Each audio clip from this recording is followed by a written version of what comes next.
The north is cold and full of whispers. Jon Snow stands in the training yard, sparring with Robb Stark.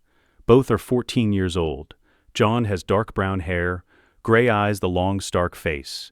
He looks nothing like a Baratheon. Robb lunges. Jon sidesteps, counters. Their practice swords clash. Theon Greyjoy watches from the side, bored. Bran sits on a barrel, eyes wide with admiration. "Come on, Snow," Theon calls. "Stop letting the lordling win." Jon doesn't rise to the bait. He focuses, blocks Robb's next strike, spins, taps Robb's ribs with the flat of his blade. Yield? Robb grins. Never. They continue, evenly matched, brothers in everything but name. Roderick Cassel, the master-at-arms, watches with approval. "Good form, both of you. Jon, keep your shoulder up. Robb, you're telegraphing your strikes." A horn sounds, long, deep. The royal party. Everyone stops, looks toward the gates. "They're here," Robb breathes. "The king, the man Jon has never met but has heard about his entire life." "Come on," Robb says. "We need to get ready. Father will want everyone presentable, always slightly behind. Because he's the bastard, always the bastard." The feast is in full swing. Long tables packed with northern lords, knights, servants. Robert Baratheon sits at the high table beside Ned Stark. He's fat now, 40 years old but looking 50. A wineskin never far from his hand. Beside Robert, Queen Cersei. Golden hair, cold green eyes, beautiful and dangerous. Their children sit nearby. Joffrey, 12 years old, blonde and sneering. Myrcella, 8, kind-faced. Tommen, 7, eating happily. Jon sits at a lower table with Robb and the other Stark children. Not at the high table, never at the high table. He watches Robert. Tries to see what Ned sees, the warrior who won the throne. The rebel who smashed the Targaryens. All Jon sees is a drunk king laughing too loud. "He doesn't look like much," Theon mutters. "The great Robert Baratheon? He looks like he ate the great Robert Baratheon. That's the king." "I'm just saying," Ned stands. The hall quiets. "Your Grace," Ned says, "it's been too long. Winterfell is honored by your presence." "Honored?" Robert laughs. "Ned, you're too formal. We're brothers. You don't honor brothers, you insult them and pour them wine." He raises his cup. The hall laughs. Ned smiles. But Jon sees the tension in his father's, no, not his father, Lord Eddard's, shoulders. "I'd like to speak with you," Robert says. "Privately. Tonight. There's something I need to discuss." "Whenever you wish. Now. Let these fools eat and drink. You and I need to talk." Ned nods. They stand. Leave the hall together. Jon watches them go. A strange feeling in his gut, like something is about to change. Stone steps descending into darkness. Torches flickering on ancient walls. The dead Starks watching from their tombs. Ned and Robert walk in silence. Their footsteps echo. Finally, Robert speaks. "I hate crypts. Always have. Dark, cold. Reminds me I'm going to die someday. We're all going to die, Your Grace. I know, but most men don't have to stare at statues of their ancestors while thinking about it." Robert stops, looks at the tombs. "Show me, Lyanna." To the back. To a tomb that's newer than the others, simpler. Lyanna Stark is carved above it. Robert stares. His hand reaches out. Touches the stone. 15 years, he whispers. 15 years and I still can't believe she's gone. I still see her face. Hear her laugh. Gods, Ned. I loved her more than anything. I know. Do you really? Robert's voice cracks. I won the throne. I killed Rhaegar. I avenged her. But none of it mattered. Because she was already gone. Dead in that tower while I was smashing the Targaryen dynasty. And for what? For this, he gestures at himself. A fat drunk with a wife I hate and children who disgust me? Robert, no. Let me finish. Robert takes a drink from his wineskin. You're the only one who lets me talk about her. Cersei forbids it. My brothers don't understand. But you knew her, loved her. You're the only one who knows what I lost. Ned is silent. His face is stone. Robert turns. I want the truth, Ned. I'm asking as your friend, as your brother, as the man who fought beside you. Tell me the truth about how she died, about what happened at the Tower of Joy, about everything. Why now? After 15 years? Because I'm dying, Ned. Not today, not tomorrow. But soon, my body is giving out, my heart, my liver, everything. And before I die, I need to know. I need to know if there was anything I could have done, anything I missed. Ned closes his eyes. When he opens them, they're wet. There is something, Ned says quietly, something I've kept from you, from everyone for 15 years. What? Ned walks to Lyanna's tomb, places both hands on the stone. When I reached the Tower of Joy, Lyanna was dying. Childbirth. She'd just given birth to a son. Robert goes very still. Rhaegar's son. No, Ned's voice is steady now, firm. Your son. The world stops. Robert stares. What did you say? Lyanna married you, Robert, before she was taken. Before the war. You and she married in secret. A septon officiated. You spoke the vows. She became your wife, and the child she bore at the Tower of Joy was yours. Not Rhaegar's, yours. That's impossible. She never told me. We never... You did. One night before you left for the Eyrie, before the rebellion. She made you promise to keep it secret because she knew what her father would do, what the realm would do. A Stark and a Baratheon marrying without permission? It would have been seen as treason, as conspiracy. I don't remember. You were drunk. You've always been drunk, Robert. But she wasn't. She remembered. And she loved you. She married you. And she died giving birth to your son. Where is he? Robert's voice is raw. Where is this son? Ned walks away from the tomb. Toward a small alcove, he removes a loose stone. Behind it, a leather bundle. He pulls it out, unwraps it. Inside, a letter yellowed with age, sealed with wax, and a piece of parchment old, carefully folded. Lyanna wrote this before she died, Ned says, handing Robert the letter. She made me promise to keep it safe, to wait until the time was right, until you were ready to know. Robert's hands shake as he breaks the seal, unfolds the letter, reads, My dearest Robert, if you're reading this, then Ned has finally told you the truth, and I am dead. I'm sorry I kept this secret. I'm sorry I left you. I'm sorry for everything. Our son lives. His name is Jon. Ned has agreed to raise him as his bastard, as Jon Snow, to keep him safe from the lions, from Cersei, from the Lannisters who would see him as a threat to their power. I know you don't understand. I know you're angry, but Robert, our son cannot look like you. He cannot have your black hair and blue eyes. If he did, Cersei would know. She would kill him, just as she would kill any Trueborn Heir that threatened her children's place. The gods were merciful. Jon has my face, my hair, my eyes. He looks like a Stark, and that will keep him safe until the day you're strong enough to claim him, to protect him, to make him yours. I love you. I have always loved you, and I died happy knowing that some part of us, some part of our love, lives on in him. Protect our son. Give him the life we never had. Lyanna, Robert finishes reading. The letter falls from his hands. He looks at Ned. Jon Snow. Your bastard. He's mine? Yes. The boy I've never met. The boy I saw in the yard today. Training with Robb. Dark hair. Gray eyes. Stark features. That's my son? Yes. Robert's legs give out. He sits on the cold stone floor, his massive frame shaking. Why? He whispers. Why did you keep this from me? For 15 years, Ned. 15 years I thought I had no son. No heir. Nothing but Joffrey and that Lannister bitch's whelps. And all this time my son was here, in Winterfell, being raised as a bastard, being treated as nothing. I kept him safe, Ned says. His voice is hard now. Defensive, Lyanna begged me.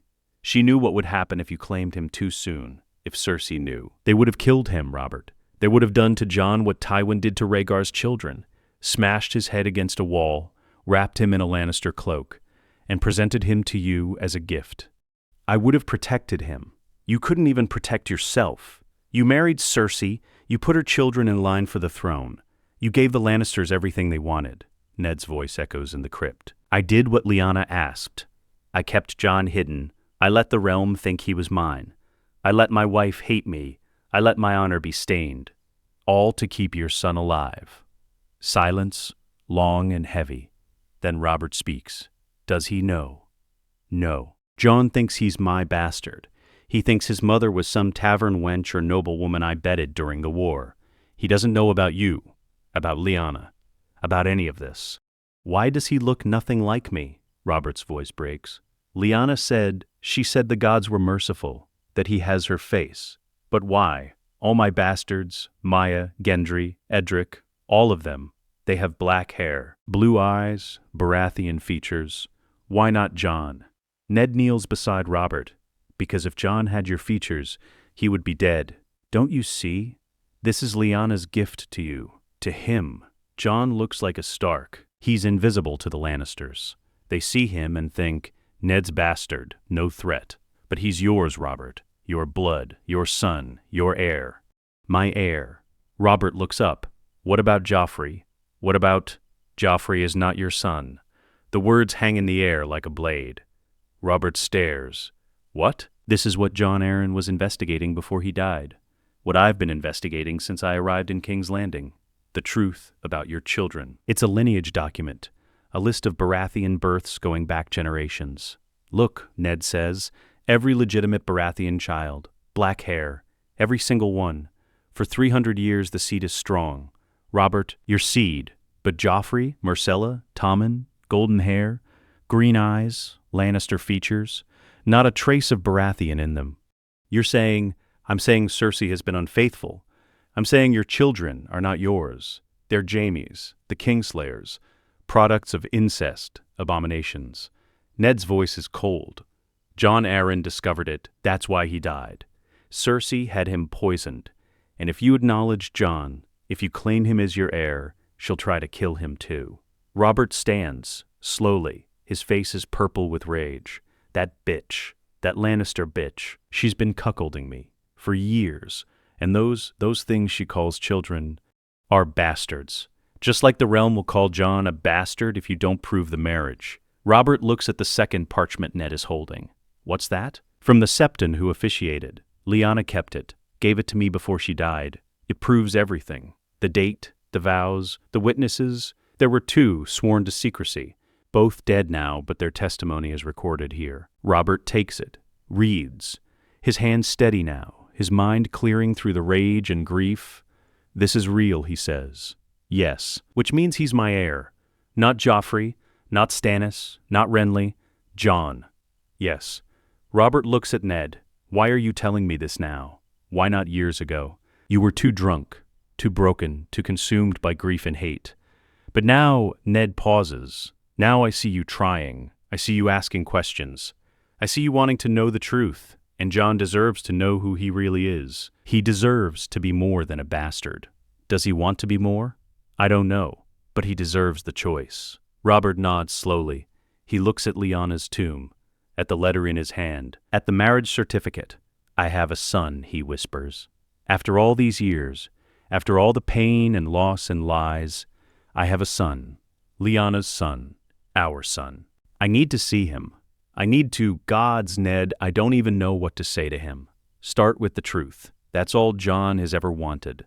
The truth about his mother, about where he comes from, about who he is. The grief and shock giving way to something else. Determination. Purpose. Bring him here. Now. I need to meet my son. Jon sits on his bed, cleaning his practice sword. The chamber is small, simple. A bastard's room, a knock. Come in. Ned enters. His face is serious. Jon stands immediately. Father, is something wrong? Jon, the king wishes to speak with you, in the crypts, now. The crypts? Why would the king want to speak with me? Because there's something you need to know. Something I should have told you years ago. Get dressed. Come with me. Just come, please. They walk through Winterfell, down the stone steps, into the cold darkness of the crypts. Robert waits beside Lyanna's tomb. He's cleaned himself up slightly, wiped his face, straightened his clothes. But he looks old, tired, broken. When he sees Jon, he goes very still. Jon stops, looks between Ned and Robert. Your Grace, Lord Stark said you wanted to see me, taking in every detail. The dark hair, the gray eyes, the long face. Gods, Robert breathes. She was right. You have her face. Exactly her face. Jon doesn't understand. Your Grace, I don't. Robert reaches out, touches Jon's face. His hand is shaking. 15 years, Robert says. 15 years I thought I'd lost everything. That Lyanna died and took all hope with her. But she didn't. She left me you. I don't understand. Robert looks at Ned. Tell him. Ned steps forward. Jon, what I'm about to tell you will change everything. Your life, your future, everything you thought you knew about yourself. What are you talking about? You're not my son. You're not my bastard. You never were. The world tilts. Jon's breath catches. What? You're Robert's son. Lyanna Stark's son, born of a secret marriage before the rebellion, hidden here to keep you safe from the Lannisters, from anyone who would see you as a threat. Jon can't process this. Can't think. No. You're lying. You have to be lying. I'm not. Ned pulls out Lyanna's letter. Read it. Read your mother's words. Jon takes the letter with numb fingers. Reads. Our son lives. His name is Jon. Protect our son, give him the life we never had. He reads it again and again. The words don't change. This isn't real, Jon whispers. This can't be real. It's real, Robert says. His voice is gentle, careful, like he's approaching a wounded animal. You're my son, Jon, my true-born son, my heir. No, I'm Jon Snow. I'm a bastard. I'm nothing. You're a prince. Robert's voice is stronger now. You're Jon Baratheon, son of Robert and Lyanna, rightful heir to the Iron Throne. And I've wasted 15 years not knowing you, not being your father. I can't get those years back, but I can give you the future, if you'll let me. Jon looks at Ned. Why? Why did you lie to me? Why did you let me think I was your bastard, that I was a mistake? Because if you knew, if anyone knew, Cersei would have killed you. The Lannisters would have killed you. I did what your mother asked. I kept you safe the only way I knew how. By making me feel like nothing, by letting Lady Stark hate me, by letting me think I had no place, no future. Yes. Ned's voice breaks. And I'm sorry, I'm so sorry, Jon, but I would do it again, 1,000 times, to keep you alive. Jon's legs give out. He sits on the cold floor, the letter still in his hands. Robert kneels beside him. I know this is a shock. I know you're confused, angry, hurt. But Jon, you're my son, and I want to know you. I want to be your father, if you'll give me the chance. Jon looks at him, at the fat, broken king who loved his mother, who fought a war for her, who lost everything when she died. I don't look like you, Jon says. Everyone says Baratheon features are strong, black hair, blue eyes, but I look like her, like a Stark. I know, and that's what saved your life. Robert's voice is steady now. If you had black hair and blue eyes, Cersei would have known. She would have seen you as a threat. She would have killed you in your cradle. But you have Lyanna's face, her coloring. You were invisible, hidden in plain sight. So I'm not a bastard. No. You're the son of a king and a princess, born of love, born legitimate, born to rule. Jon looks at the letter again, at his mother's words, at the life he never knew he had. What happens now, he asks quietly. Now, Robert says, I claim you, before the realm, before the gods. I acknowledge you as my son, my heir, and anyone who tries to hurt you will answer to me. The Queen won't accept this. The Lannisters won't accept this. The Queen is a traitor. Her children are bastards. And the Lannisters will bend the knee, or I'll break them. Robert's voice is iron. You're my son, Jon, and I'll burn the 7 kingdoms before I let anyone take that from me, from us. Is this what you want? For me to be this? I want you to be safe, to be happy, to have the life you deserve. Ned kneels. You're not my son by blood, Jon, but you're my son in every way that matters. And whatever you choose, prince or bastard, king or ranger, I'll stand by you, always. Jon closes his eyes, tries to breathe, tries to understand. He's not Jon Snow. He's not a bastard. He's Jon Baratheon, prince, heir, son of Robert and Lyanna, and his life will never be the same. I need time, Jon says. I need to think. Take all the time you need, Robert says. But know this. Tomorrow morning, I'm calling a feast, and I'm going to tell the realm the truth. About you, about Cersei, about everything. So think fast, boy, because ready or not, the world is about to change. Jon hasn't slept. He sits on his bed, still holding his mother's letter. He's read it 100 times. The words never change. Our son lives. His name is Jon. A soft knock, not Ned, not Robert. Jon? Arya's voice, small, worried. Come in. Arya slips through the door. She's 10 years old, wild, fierce. His favorite sibling, no, not his sibling, his half-sister, his cousin. What is she to him now? Everyone's saying strange things, Arya says. About you, about the king, about Lady Stark crying in her chambers. What's happening? Jon looks at her, this girl who always defended him, who never cared that he was a bastard, who loved him anyway. Something's changed, Arya. Something big. Arya's eyes widen. What do you mean? I'm King Robert's son, and my mother was Lyanna Stark. They married in secret before the rebellion. I'm legitimate. I'm a prince. Arya stares. Then she laughs. That's a good joke, Jon. It's not a joke. She stops laughing, sees his face. You're serious. Yes. But that means you're not my brother. I'm your cousin. Lyanna was Lord Stark's sister. So I'm still family. Just different family. Arya processes this. Her face goes through emotions. Confusion, hurt, then determination. I don't care what you are. You're still Jon. You're still mine. She pulls something from her belt. A thin blade, needle-like. I was saving this for myself, for when I'm older. But I want you to have it. Arya, I can't take... Yes, you can. Because you're going south, aren't you? To King's Landing, to be a prince. And you'll need something to remind you of home, of who you really are. Not the prince stuff, the Jon stuff. Jon takes the blade.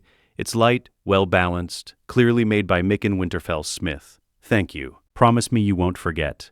Promise me you'll still be Jon, not some southern prince who drinks wine and wears silk. I promise. Arya hugs him, hard. You're still my brother. I don't care what anyone says. She leaves before he can respond. Jon sits alone, holding the blade, holding his mother's letter. He's Jon Snow. No, he's Jon Baratheon, and in a few hours, the entire realm will know. The hall is packed. Every northern lord who came with Robert, every Winterfell resident, servants crowding at the back, everyone sensing something momentous. Robert sits at the high table, Ned beside him, Cersei on Robert's other side, her face a mask of fury. She knows something is wrong. She doesn't know what yet. Joffrey sits beside his mother, blonde, sneering, 12 years old and already cruel. Jon stands at the side of the hall with Robb and the Stark children. He's wearing new clothes, Ned insisted. Not quite lordly, but better than a bastard's plain letters. Black and gray, stark colors. Robert stands. The hall silences immediately. My lords, my ladies, people of the north. Robert's voice carries, strong, commanding, the warrior under the fat showing through. I've called you here to witness something, a declaration, a truth that's been hidden for 15 years. Whispers ripple through the crowd. Cersei's knuckles are white on her wine cup. Robert continues, when I was young, younger and stupider than I am now, I loved a woman, Lyanna Stark, sister to Eddard, daughter of Rhaegar, the most beautiful, fierce, impossible woman in the 7 kingdoms. Ned's face is stone, but Jon sees the pain in his eyes. Before Robert's rebellion, before the madness and war, Lyanna and I married, in secret, before a septon. We spoke the vows. We consummated the marriage, and when she was taken to the Tower of Joy, when I thought she'd been stolen by Rhaegar Targaryen, she was already my wife, already carrying my child. The hall erupts, shouts, denials, questions. Robert raises his hand. Silence returns. Eddard Stark found her at the Tower of Joy, dying, having just given birth. She made him promise to hide the child, to protect him from anyone who would see a Stark Baratheon heir as a threat. And Ned, being the honorable fool he is, agreed. He claimed the child as his own bastard, raised him here at Winterfell, let his own honor be stained, let his wife hate him, all to keep my son safe. Catelyn Stark's face is ashen. She's sitting at the high table realizing what this means. 15 years of hating Jon. 15 years of resenting Ned. And it was all a lie to protect a prince. That child, Robert says, is Jon Snow, or rather, Jon Baratheon. Every eye turns to Jon. He feels them, judging, measuring, weighing. Robert walks down from the high table, approaches Jon. The hall parts before him. Jon Snow, Robert says. Kneel. Jon's legs move on their own. He kneels. Robert draws his sword. Not to kill. To knight. No. Something else. By my authority as king of the Seven Kingdoms, I declare that Jon Snow is dead.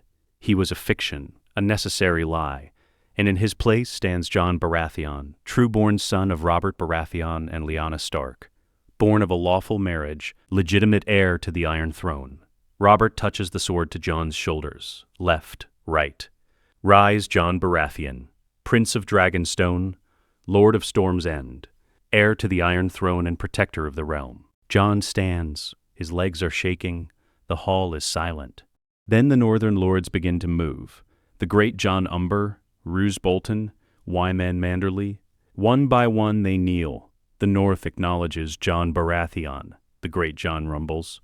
Son of Lyanna Stark, blood of the wolf and the stag, will follow him to the wall and back. More lords kneel. The Karstarks, the Mormonts, the Glovers. Not all immediately, some hesitate. But eventually, the hall is on its knees, except Cersei and Joffrey and the Lannisters. Robert turns to face them. Queen Cersei, you have something to say?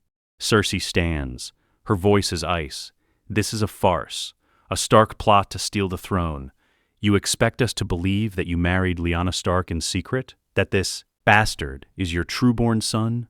Where's the proof? The proof, Robert says, is in the crypts. A marriage certificate. Signed by the Septon who officiated, witnessed, dated, legal in every way. Documents can be forged. They can. But this one isn't. And I know it's genuine because I remember the night. I was drunk, yes, but not that drunk. I remember the vows, the sept, Lyanna's face, and I remember waking up married and terrified of what her father would do. Convenient. A drunken memory from 15 years ago. Believe it or don't. I don't care. Jon is my son, my heir, and your children. Robert's voice drops. Dangerous. Your children are nothing. How dare you? I am the prince. I am your son.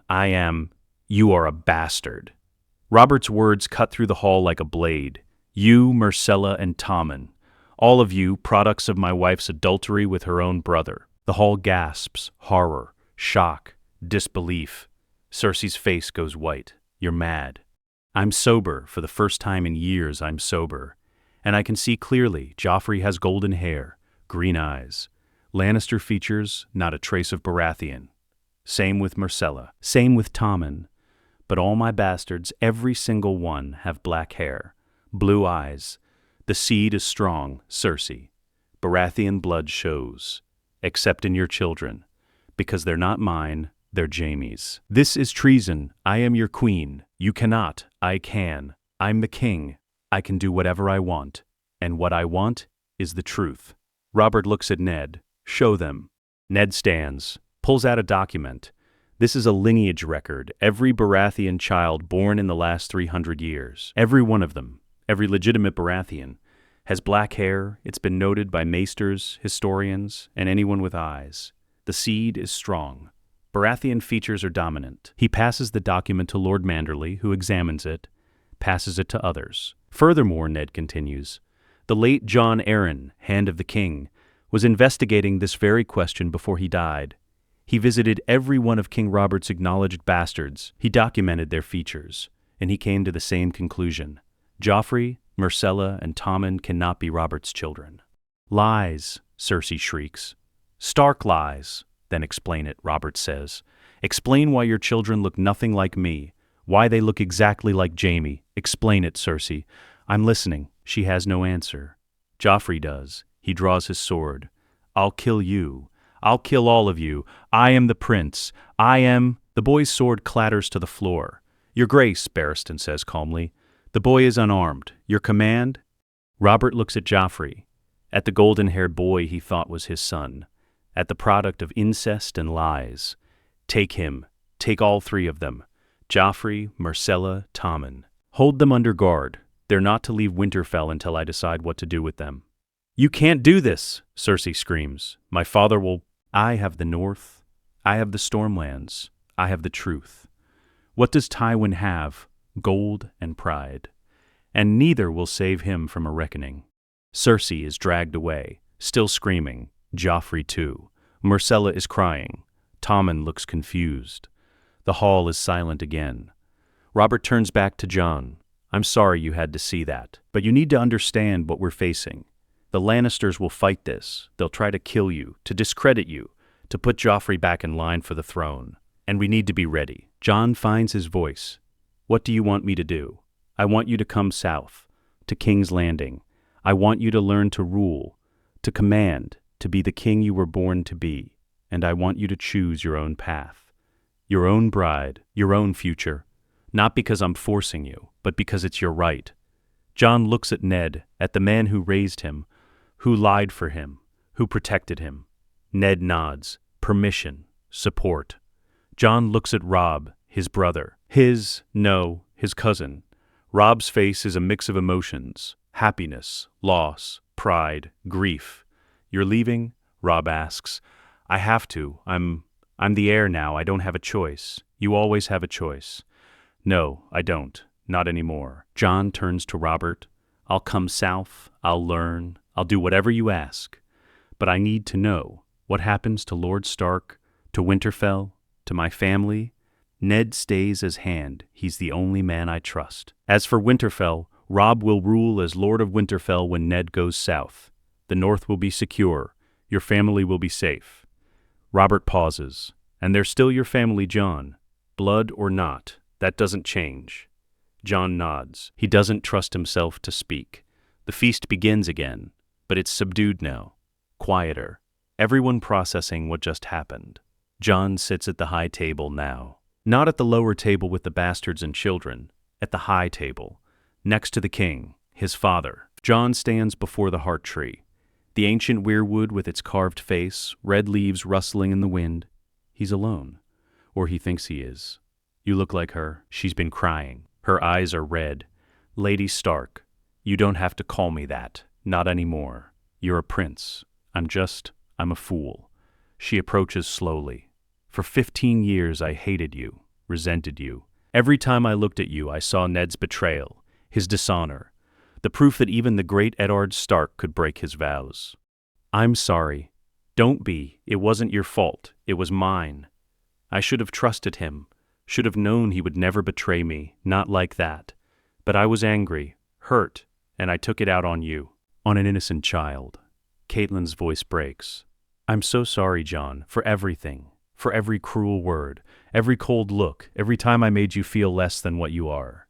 You didn't know. That's not an excuse. You were a child, and I was an adult. I should have been better, kinder. I should have." She wipes her eyes. "I can't undo the past, but I can tell you this. Lyanna would be proud of you. I didn't know her well. She was wild and fierce and everything I wasn't. But I knew she loved fiercely, and she loved you. She died to give you life, to give you a future. Don't waste it, Jon. Don't let the politics and the crown and the game destroy who you are." Jon doesn't know what to say. Thank you. And when you're king, when you sit the Iron Throne, remember Winterfell. Remember that you're not just a Baratheon. You're a Stark too. You're the blood of the wolf and the stag. Both, always both. She leaves. Jon stands alone again. The heart tree watches. Silent, judging. Jon closes his eyes. "Mother, I wish I'd known you. I wish things were different. But I'll try. I'll try to be worthy of you, of him, of everyone who died to get me here." The wind picks up. The leaves rustle. And for just a moment, Jon swears he hears a voice. Soft, gentle, loving. "I know you will, my son. I know." The royal party prepares to depart. Wagons loaded. Horses saddled. The journey south begins. Jon wears new armor now. Black and gold, Baratheon colors with Stark accents. He looks like a prince. Feels like an imposter. Robb approaches. They haven't really talked since the feast. Haven't known what to say. So, Robb says, "Prince Jon, don't what? It's your title. You're a prince now. Heir to the throne. You'll be king someday." "I don't want to be king. Nobody wants to be king. Except the people who shouldn't be. But you're stuck with it. Just like I'm stuck being Lord of Winterfell someday." Robb pauses. "We're still brothers. I don't care what the truth is. We grew up together. Trained together. We're pack. Starks are pack. I'm not a Stark. You're half Stark. That counts. And besides, you're more Stark than I am. You have the look, the brooding, the sense of duty that makes you miserable. Robb grins. If anything, I should be jealous. You got all the Stark traits and the Baratheon crown. I just get Winterfell and freezing my ass off every winter. Don't forget it. They embrace. Quick. Hard. Come back, Robb says, when this is over. When you're king or whatever, come back and visit. Winterfell is still your home. I will, I promise. Gives Jon a wooden wolf carving, so you don't forget us. Sansa curtsies, perfect and formal. But her eyes are kind. Good luck, Jon. I mean it. Arya doesn't say anything, just hands him needle, the blade she gave him earlier. I told you to keep it, Jon says, and I'm telling you to use it. When you need to remember who you are, what you are. Not a prince, not a Baratheon, just Jon. Jon takes the blade, tucks it into his belt. Ned approaches. Ready? No. But I'm coming anyway. That's all anyone can ask. They mount their horses. The column begins to move. Jon looks back at Winterfell, at the castle that was his home for 14 years, at the people who raised him, loved him, protected him, and he knows he's leaving something behind, something he'll never get back. But ahead is King's Landing, the Iron Throne, his future, whether he wants it or not. 1 week later, the royal party moves slowly. Robert doesn't rush. He rides beside Jon, trying awkwardly to bond. So, Robert says, "You're 14. That's a good age. I was 14 once. Long time ago. Different time." Jon doesn't respond. He's not sure what to say. "You fight well," Robert continues. "I watched you in the yard. You have Lyanna's speed, her grace. But you're strong too. You'll be a good warrior, better than me, probably. I'm all brute force. You have technique. Lord Stark trained me. Ned's a good teacher. He was always better with a sword than me. Faster, smarter. I just hit things until they stopped moving." Robert laughs. "Awkward. I'm not good at this. The father thing, I never was. I tried with Joff, with the boy I thought was my son. But he was cruel, vicious. I told myself it was youth, that he'd grow out of it. But he never did, because he wasn't mine. What will happen to them, to Joffrey and the others? I don't know yet. They're innocent. They didn't ask to be born of incest, but they can't inherit, can't be princes. The realm would never accept it." Robert sighs. "I'll find something for them. Maybe the faith, maybe Casterly Rock, somewhere they can live quietly, without crowns or thrones or expectations. That's merciful, is it? I'm taking everything from them, their names, their futures, their identities, just like Ned took yours. Sometimes mercy looks like cruelty, and cruelty looks like mercy. You'll learn that when you're king." Jon's stomach twists. "I don't want to be king. I know. That's why you'll be a good one. The men who want the throne are usually the worst at sitting it. But men like you, men who do it out of duty, you're the ones who actually care, who actually try. Then you fail. But you try. That's all anyone can do." Robert pauses. "Your mother would be proud of you. I wish she could see you. Wish she could know you. She'd love you so much. You loved her. I did. More than anything, more than the throne, more than my own life. And when she died," Robert's voice breaks. "When she died, I died too. I just didn't have the sense to lie down, so I drank. And I fought. And I whored. And I pretended I was still alive. But I wasn't. Not really. Not until last night. Not until I found out I had a son. Her son. Our son." Jon doesn't know what to say to that, so he says nothing.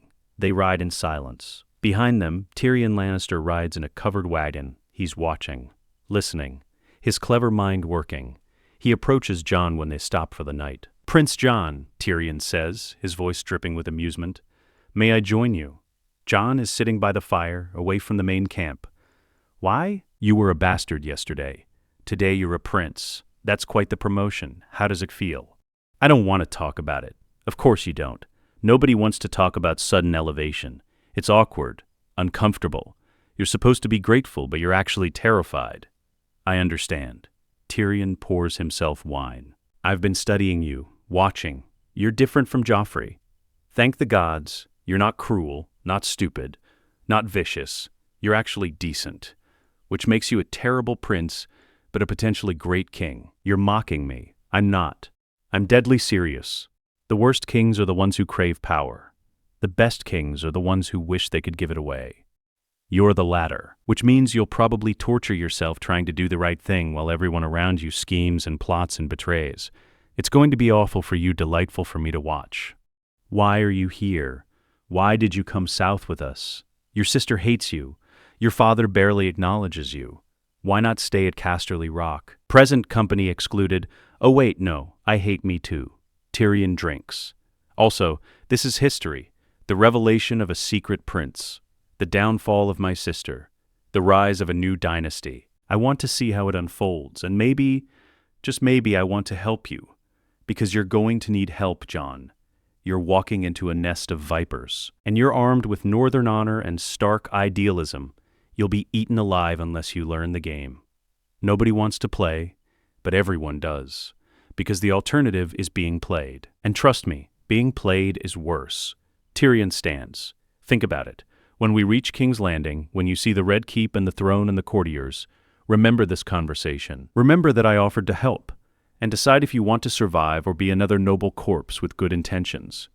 He walks away. Jon sits alone, thinking. The fire crackles. The night is dark, and ahead King's Landing waits. 2 weeks later, the city is massive, stinking, crowded. 1 million people packed into walls too small to hold them. Jon rides through the streets beside Robert. The small folk cheer. Not for him. They don't know him, but they cheer because the king is home, because there's spectacle, because it breaks the monotony of their hard lives. The Red Keep looms, red stone, 7 towers, the Iron Throne inside. Jon's stomach is in knots. They dismount in the courtyard. Servants rush forward, taking horses, carrying bags. Varys appears, the spider, bald, perfumed, smiling. Your Grace, welcome home, and Prince Jon, how delightful to finally meet you. The realm has been buzzing with news of your elevation, Varys, Robert grunts. Is the throne room prepared? Of course, Your Grace. The small council awaits, as do other interested parties. What parties? Lord Stannis has arrived from Dragonstone. He wishes to speak with you. Urgently, Lord Renly is here as well, also urgent. And the High Septon has sent a representative. They all wish to discuss the legitimacy of Prince Jon's claim.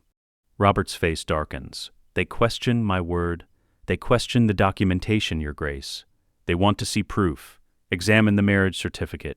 Hear testimony. It's understandable. A secret prince emerging after 15 years is rather extraordinary. Fine. Let them question. Let them examine. The proof is solid. Jon is my son, my heir, and anyone who says otherwise can answer to me. Varys bows. Of course, Your Grace. Finally, the throne room. The Iron Throne sits at the far end. A massive monstrosity of melted swords, jagged, dangerous, uncomfortable by design. Standing before it, Stannis Baratheon, tall, lean, jaw like granite. Beside him, Renly Baratheon, handsome, charming, smiling. Both look at Jon, measuring, judging. Brother, Stannis says, his voice flat. We need to talk. Talk then. Not here. Privately, this concerns the succession, the legitimacy of your supposed heir, and the law. Jon is my heir. That's not up for debate. Everything is up for debate when it concerns the Iron Throne. You, of all people, should know that. You took the throne by conquest. Now you're trying to give it away to a boy with a questionable claim. I want to see the proof. I want to examine the marriage certificate. I want to hear from witnesses. And then I'll decide if I accept this arrangement. You'll decide? Robert's voice is dangerous. I'm the king, Stannis, not you. You're the king, but I'm your heir. Or I was, until you decided to elevate this boy. So yes, I'll decide. Because if your proof is false, if this is a stark deception, then I'm still your heir, and I want to know where I stand. Show him. Show them both. Let them examine everything. And when they're satisfied, when they bend the knee, we'll move forward. Jon nods. Where's the certificate? Ned has it. In his chambers. Go. Bring it. Let's end this now. Stannis Baratheon sits at the head of the council table, examining documents with the intensity of a maester, the marriage certificate, Lyanna's letter, witness testimonies copied by the officiating septon before his death. Beside him, Renly leans back in his chair, bored. How long does this take, brother? We've been here for hours. As long as necessary, this concerns the succession of the 7 kingdoms. I won't rush it because you're impatient. Jon stands by the window with Ned. Robert paces. Varys watches from the shadows. Stannis finally looks up. The certificate is genuine. The Septon's seal matches records from the Faith. The date is correct, 283 AC, before the rebellion. The witnesses are documented, both deceased, but their testimony recorded. So you accept it, Robert demands. I accept that a marriage occurred. What I question is the legal standing. Stannis' voice is cold. You married Lyanna Stark in secret, without her father's permission, without your own father's permission. Such marriages can be challenged, annulled, declared invalid.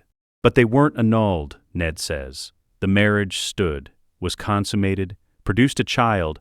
By every law of the Seven Kingdoms, it's valid. Assuming the child is Robert's. Careful, Stannis, Robert warns. That's my son you're questioning. I'm questioning evidence. Jon looks nothing like a Baratheon. All your bastards, every single one, have black hair, blue eyes. The seed is strong. We've established this. Yet Jon has dark brown hair, gray eyes, stark features.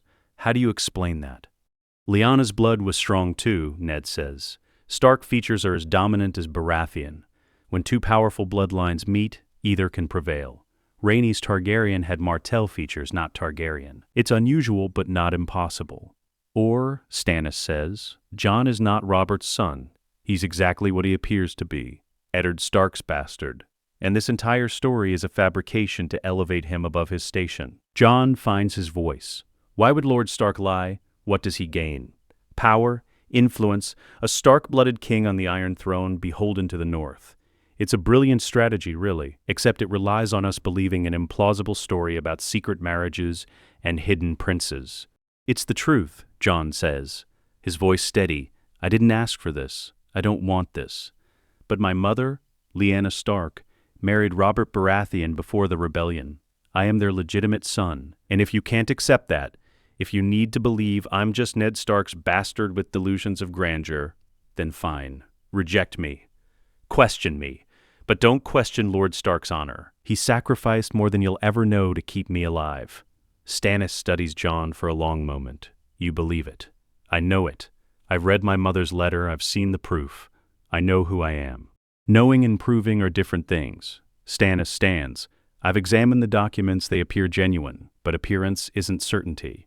I need time to verify, to consult with maesters, with the faith, with legal scholars.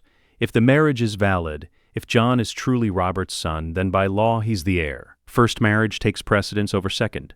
But I won't bend the knee until I'm certain. How long? Robert's patience is fraying. Weeks, maybe months. This isn't a decision to be made lightly. I don't have months. The Lannisters know about Jon. They know their position is threatened. They're planning something. I can feel it. Everyone looks at him. Renly smiles. Jon's legitimacy is in question. Stannis is the lawful heir under current circumstances. But we all want stability, yes? So here's my proposal. Jon marries into a powerful house, the Tyrells, perhaps. Marjorie is young but of age soon.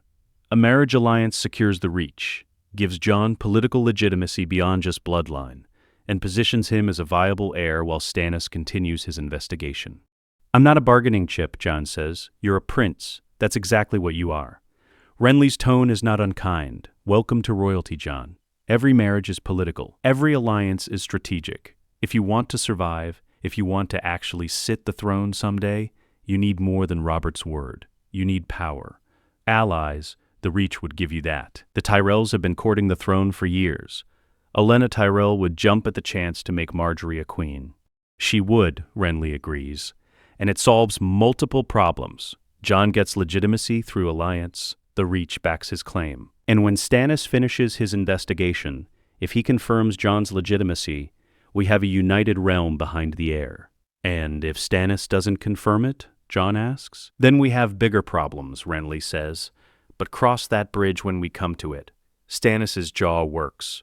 I don't like it, but it's pragmatic. Fine. Send envoys to Highgarden, negotiate. While they're doing that, I'll continue my investigation. We reconvene in 2 months. Either I confirm Jon's legitimacy and bend the knee, or I don't, and we face a succession crisis. Because Jon is my son, and you will confirm it.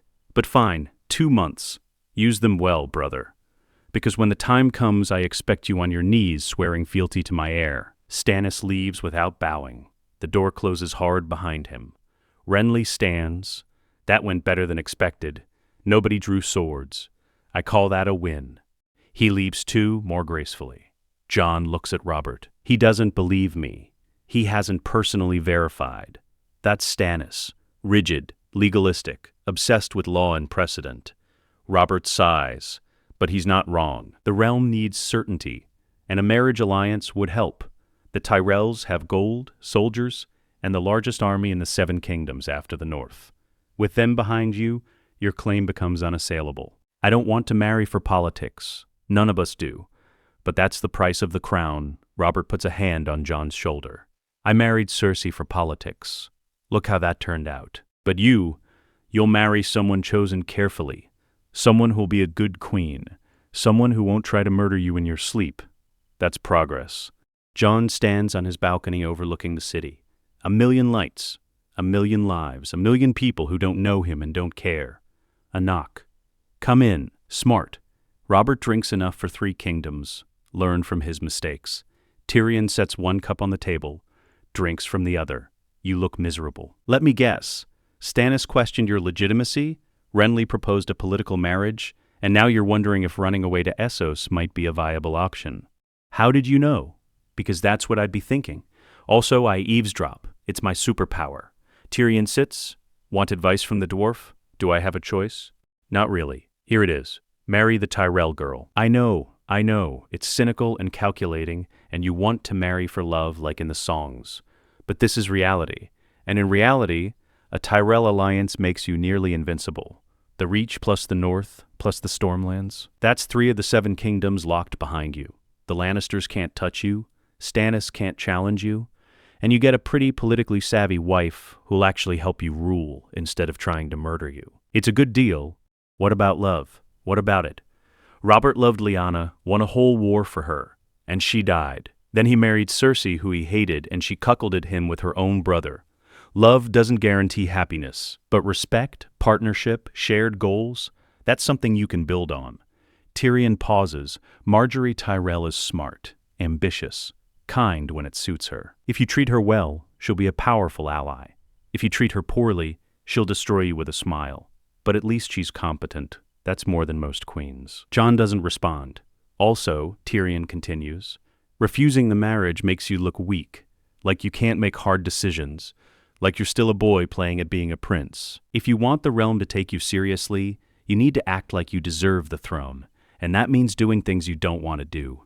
I never asked for the throne. He wanted to marry Lyanna, fight battles, and drink himself to death by 40. But he got the throne anyway because Eris was mad, and Rhaegar was dead, and someone had to rule. Now it's your turn. So stop whining and start planning. Because the game doesn't care if you want to play. It's playing you whether you like it or not. Tyrion stands, heads for the door. Stops. One more thing. Cersei's planning something, I don't know what yet. But she's desperate. Her children are bastards. Her position is gone. Her father is in Casterly Rock, probably preparing for war. She has nothing left to lose. Watch your back, Prince Jon. And don't eat or drink anything you didn't see prepared. He leaves. Jon is alone again. He looks at the untouched wine cup, thinks about poison, about assassins, about all the ways he could die in this city. He thinks about the wall, about the Night's Watch, about the simple life he almost had, and he knows he'll never have it. The throne room is packed. Lords from across the realm, knights, maesters, representatives of the faith. Jon stands beside Robert. He wears black and gold now. Prince's clothes, a sword at his hip, not needle, that's hidden in his chambers, but a proper long sword given to him by Robert. Eddard Stark stands as hand of the king, holding a rod of office. Lord Mace Tyrell enters, broad. Jovial, behind him, a girl, 14, maybe 15. Brown hair, beautiful, sharp eyes that miss nothing. Margaery Tyrell. Your Grace, Mace booms. House Tyrell is honored to answer your summons. Lord Mace, Lady Margaery, welcome to King's Landing. Robert gestures. You know why you're here. We've heard the rumors, Your Grace. About Prince Jon, about his elevation. Quite the story. It's not a story. It's the truth. Jon is my true-born son, heir to the Iron Throne, and I'm offering House Tyrell an opportunity. A marriage alliance. Jon and Marjorie, uniting Stag, Wolf, and Rose. Marjorie steps forward, curtsies perfectly.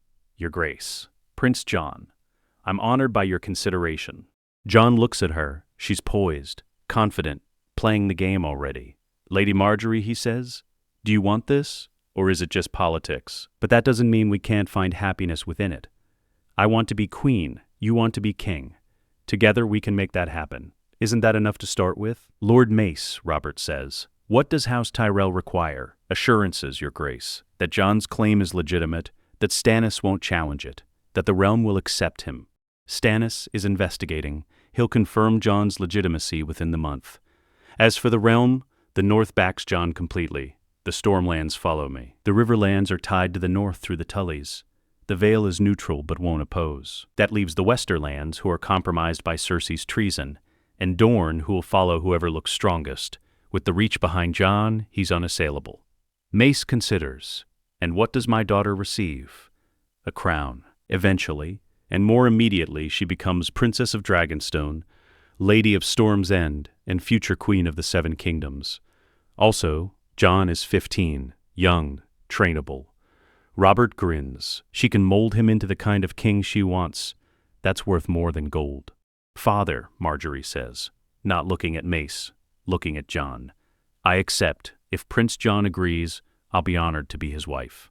All eyes turn to Jon. He thinks about Tyrion's words, about pragmatism, about survival. He thinks about his mother's letter, give him the life we never had. He thinks about Arya's gift, remember who you are, not a prince, just Jon. But Jon the bastard is dead. Jon the prince must choose. I agree, Jon says. I'll marry Lady Marjorie, for the realm, for the alliance, and I'll try to be a good husband. That's all I can promise. Marjorie's smile is genuine now. That's all I ask. Robert stands. Then it's settled. Jon Baratheon, Prince of Dragonstone, will wed Marjorie Tyrell in 6 months' time. Let the realm rejoice. Let the Lannisters despair. And let anyone who opposes this union face the combined might of Stag, Wolf, and Rose. The throne room erupts in applause. Not everyone, but enough. Mace embraces Robert. Marjorie approaches Jon, extends her hand. Shall we walk, my prince? Get to know each other before we're bound for life? Jon takes her hand. I'd like that. They leave the throne room together, through corridors, into the gardens. You don't want this, Marjorie says when they're alone. Not a question, a statement, no. But I'll do it anyway. Good. Honesty. I appreciate that. She sits on a bench, gestures for Jon to join her. Let me be honest, too. I want to be queen. I've been raised for it, trained for it. My grandmother has spent my entire life preparing me to marry a king. So yes, this is political. But Jon, I don't want a husband who hates me. I don't want a marriage like Robert and Cersei. So let's make a deal. What kind of deal? We're partners, equals. You rule with honor and justice. I can see that's what you want. I'll handle the politics and the courtiers and the schemes. You be the good king. I'll be the practical queen. And in private, we try to be friends, maybe more someday, but friends first. Can you do that? That's why I'll survive. The question is, will you? I don't know. Then let me help you. Because I've been studying the game since I was 5 years old, and you've been studying it for, what, a month? You need me, Jon, and I need you. So let's help each other. She extends her hand again, not for courtly courtesy, for agreement. Jon shakes it, partners. Tywin Lannister sits in his solar reading reports. His face is stone, but his eyes burn. Sir Caven enters. Brother, news from King's Landing. I know the news. Robert has betrothed his son to Marjorie Tyrell. The Reach sides with the Stag and the Wolf. Our position deteriorates daily. What do? We adapt. Robert thinks he's won. He thinks Jon's marriage to the Tyrell girl makes him invincible. He's wrong. Tywin sets down the report. Cersei sent ravens, desperate, rambling things about revenge and justice. I've ignored them. She's compromised, useless. But her children, Joffrey, Myrcella, and Tommen, are bastards. By Robert's own declaration, they're Lannister blood. That's what matters. And Joffrey, cruel, vicious, unstable though he is, has a claim, not to the throne. Robert has destroyed that, but to Casterly Rock, to the Westerlands, to our legacy. You're not naming him your heir. I'm naming Jaime, as it always should have been. I'll petition Robert to release Jaime from the Kingsguard. With Cersei's treason exposed, there's precedent. And once Jaime is free, he'll marry, produce heirs, and secure House Lannister's future. As for Joffrey, I'll find a use for him. Some minor lordship. Somewhere he can't do damage. And Jon? What do we do about Jon? Tywin is silent for a long moment. Robert is dying. Not tomorrow. Not this year. But soon. His body is failing. His heart. His liver. When he dies, Jon becomes king. A boy, 15 years old. Married to a Tyrell. Surrounded by Starks and Roses. Our influence will be zero. So we wait. We watch. We position ourselves carefully. The game is long, Kavan.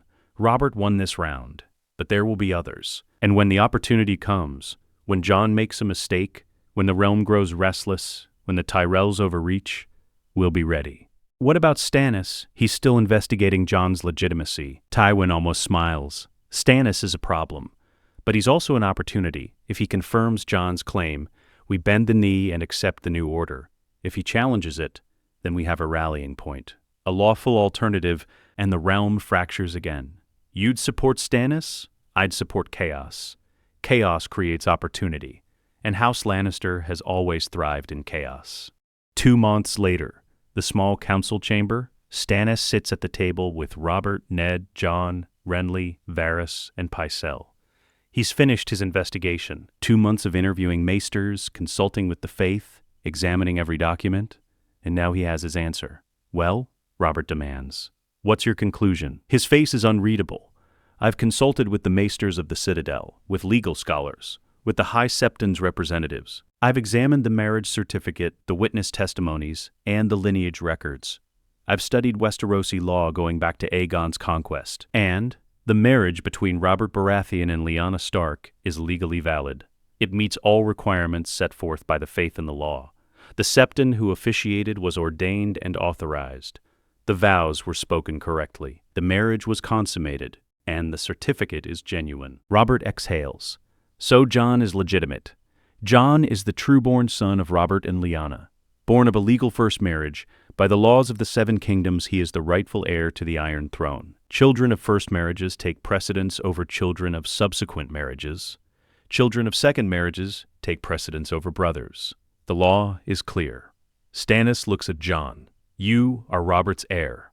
I dispute nothing. The evidence is irrefutable. Jon can barely breathe. Thank you, Lord Stannis. Don't thank me. I did my duty. I investigated. I found the truth. And now I must act on it. Stannis turns to Robert. As your brother and your subject, I hereby acknowledge Jon Baratheon as Prince of Dragonstone and heir to the Iron Throne. I pledge my loyalty to him and to you. And when you die, when Jon takes the throne, I will serve him as loyally as I've served you. He kneels, stiff, formal, but he kneels. I, Stannis of House Baratheon, Lord of Dragonstone, do solemnly swear fealty to Jon Baratheon, Prince of Dragonstone and heir to the Iron Throne. I pledge my ships, my swords, and my service, from this day until my last day.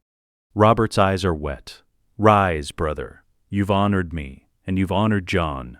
This realm is stronger because of you. Stannis stands, looks at Jon.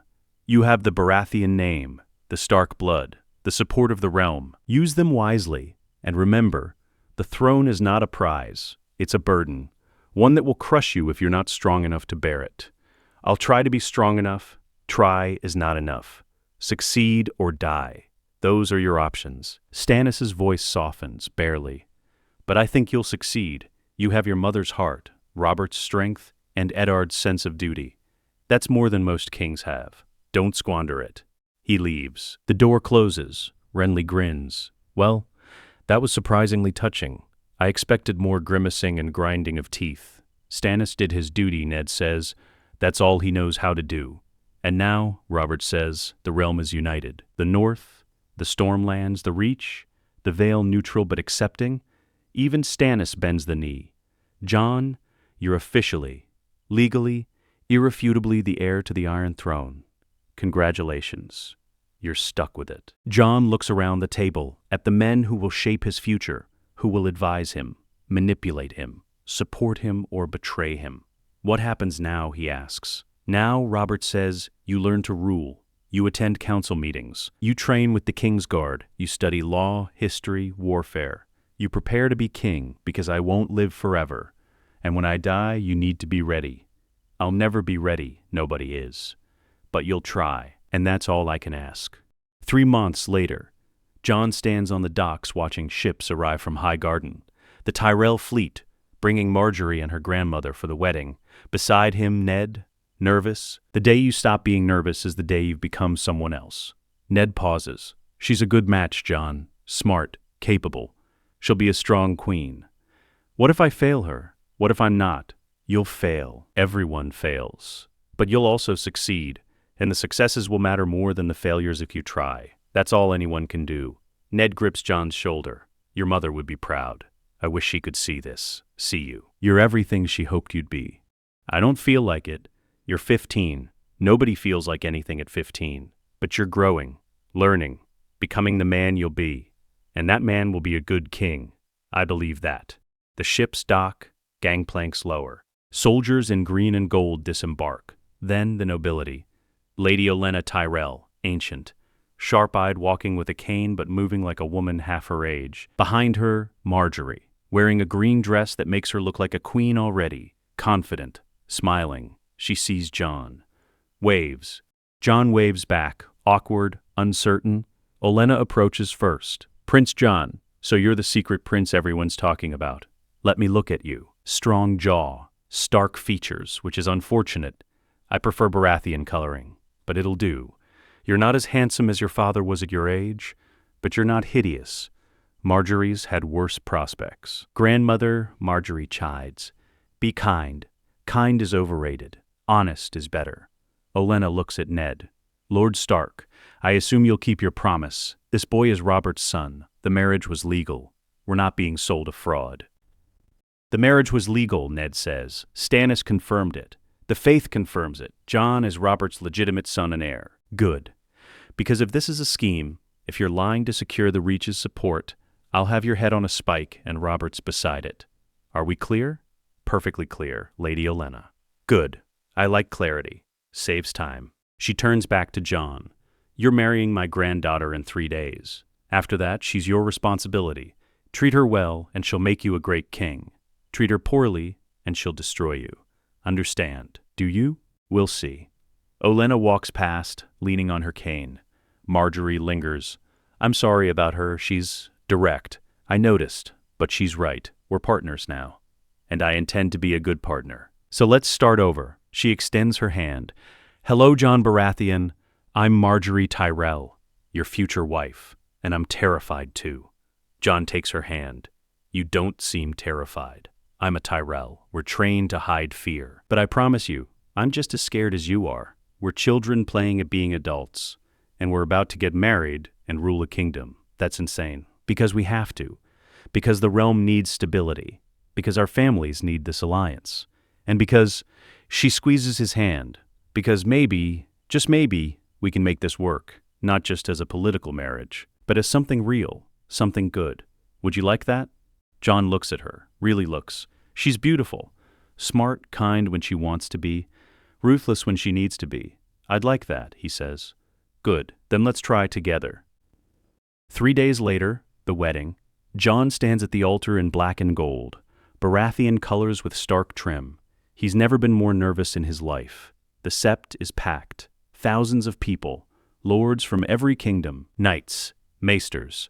The high septon officiating. Robert sits in the front, beaming, Ned beside him, Stannis and Renly on the other side. The Tyrells occupy an entire section. Music plays. The doors open. Marjorie enters. She wears a gown of green and gold with subtle black accents. Tyrell and Baratheon united. Her hair is braided with roses. She looks like a queen. She walks slowly, gracefully. Every eye on her. When she reaches Jon, she smiles. Ready? No. We are gathered here in the sight of the Seven to witness the union of Jon Baratheon and Marjorie Tyrell. This marriage joins not just two people, but two great houses, Stag and Rose. Strength and beauty. Together they will lead the realm into a new era of peace and prosperity. The words wash over Jon. He's barely listening. He's thinking about everything that's led to this moment. The lies, the revelations, the choices that weren't really choices. Jon Baratheon, the High Septon, says, "Do you take Margaery Tyrell to be your lawfully wedded wife? To honor, protect, and cherish her until death parts you? At the girl who's about to become his wife, his partner, his queen. I do." Margaery Tyrell, do you take Jon Baratheon to be your lawfully wedded husband? To honor, support, and stand beside him until death parts you? I do. Then by the power vested in me by the faith of the Seven, I pronounce you husband and wife. You may kiss your bride. Margaery leans in. Their lips touch, brief, chaste, but real. The sept erupts in applause. They're married. Jon Baratheon and Margaery Tyrell, Prince and Princess of Dragonstone, future King and Queen of the Seven Kingdoms. The feast is magnificent. Food from every kingdom, wine flowing freely. Music and dancing and celebration. Jon sits at the high table with Margaery. She's radiant, smiling, playing the role perfectly. "You're doing well," she whispers. "You only look moderately uncomfortable instead of completely miserable. Progress." "I'm trying. I know, and I appreciate it." She takes his hand under the table. After the feast, we have the bedding ceremony. I know that's traditional, but I've spoken with your father. We're skipping it. Just you and me. Alone. Private. No drunken lords carrying me to bed. Is that acceptable? More than acceptable, thank you. We're partners, Jon. I'm not going to humiliate you, or myself. This is hard enough without making it a spectacle. The feast continues. Hours pass. Finally, Robert stands. "My lords, my ladies, the hour grows late. It's time for the prince and princess to retire to their chambers. Let's give them privacy and pray to the Seven that they give us an heir soon." Margaery stands gracefully. Jon follows. They leave the hall together, walking through corridors toward their chambers. Guards follow at a distance, keeping them safe but giving them space. When they reach their chambers, newly prepared, combined from two separate rooms, Jon stops. "I don't know what to do." We've both been told what happens, but that's different from actually doing it. Margaery enters, closes the door behind them. "Let's just talk. For now, get comfortable with each other. The rest can wait." "You're sure?" "I'm sure. We're 15. We have time. And I'd rather our first time together be because we want to, not because we have to." She sits on the bed. "Tell me about yourself, the real you, not the prince." "Just Jon." Jon sits in a chair. "I don't know where to start. Start with Winterfell. What was it like, growing up there?" He talks, hesitantly at first, then more freely, about Robb, Arya, the training yard, the Godswood, the long winters, being a bastard, feeling like he didn't belong.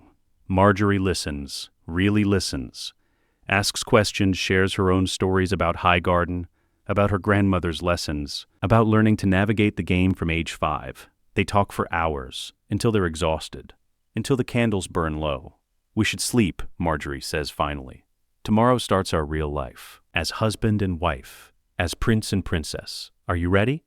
"No, but I'll try. That's all I ask." She lies down, leaves space for him. Jon lies beside her, awkward, uncertain. She takes his hand. Partners. Partners. They sleep, not as lovers, but as friends, as allies. And that's enough, for now. 5 years later, Robert Baratheon dies peacefully in his sleep, heart finally giving out after years of drink and excess. The realm mourns, but not as much as it might have. Robert's last years were good ones, sober, mostly, present, involved in Jon's training.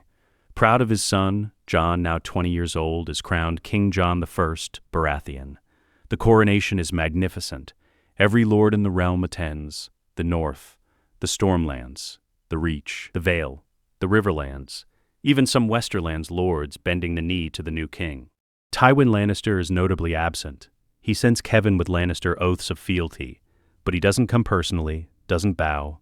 Jon doesn't care. He has enough support, enough power, enough legitimacy. Margaery stands beside him as he's crowned. She's 20 now, beautiful, confident, pregnant with their first child.